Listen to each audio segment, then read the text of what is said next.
নমস্কার বন্ধুরা, Molly's kitchen থেকে সবাইকে স্বাগত। আশা করি আপনারা সবাই ভালো আছেন, আমিও খুব ভালো আছি। আজকে যে রেসিপিটা বানাতে চলেছি সেটি হলো ভেজিটেবলস চপ। ভেজিটেবলস চপ বানাতে এখানে নিয়েছি দুটো বিট, একটা গাজর, একটা আলু আর কয়েক টুকরো ফুলকপি। এগুলো আমি ভালো করে গ্রেট করে নিয়েছি, গ্রেট করে ধুয়ে রেখেছি।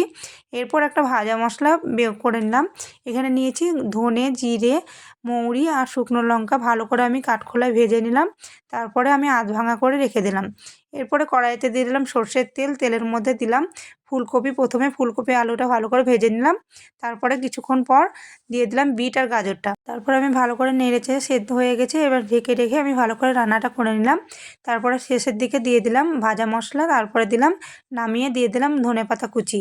এর মধ্যে আমি বাদাম কুচি দিয়েছিলাম, বাদামটা হালকা ভেজে নিয়ে কুচি করে দিয়েছিলাম। এরপর আমি এদিকে অল্প ময়দা নিলাম, একটু বাটিতে করে ময়দা নিয়ে সামান্য জল দিয়ে গুললাম। আমি এটা ডিম দিলাম না, ডিমের বদলে আমি এরকম করে ময়দা গুলে এরপর আমি ভেজিটেবলস পুরটা নিলাম। পুরটা নিয়ে আমি এরকম চপের মতো বানিয়ে নিলাম।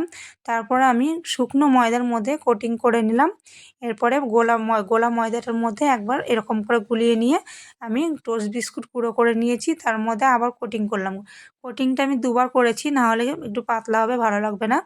দুবার করেছি। তারপরে আমি এরকম ছাঁকার তেলে ভেজে নিলাম। এটি কিন্তু হাই ফ্লেমে ভাজবো। এটির ভিতরে কিন্তু কিছু সেদ্ধ হওয়ার ব্যাপার নেই, পুরটা পুরোই কিন্তু নরম সেদ্ধ হওয়া আছে। সেই জন্য একটু হাই ফ্লেমে ভেজে এরকম ব্রাউন কালার হলেই আমি তুলে নেব। এরপরে আমি বাকি সবগুলো ভেজে নেব এরকম করে। তারপরে আমি পরিবেশন করব সস দিয়ে। আশা করি ভিডিওটা ভালো লেগেছে। ভালো লাগলে লাইক, কমেন্ট, শেয়ার। যারা ফেসবুক থেকে দেখছেন পেজটা ফলো করবেন, যারা ইউটিউব থেকে দেখছেন চ্যানেলটা সাবস্ক্রাইব করবেন। এই অনুরোধ রইল। দেখা হচ্ছে পরের ভিডিও।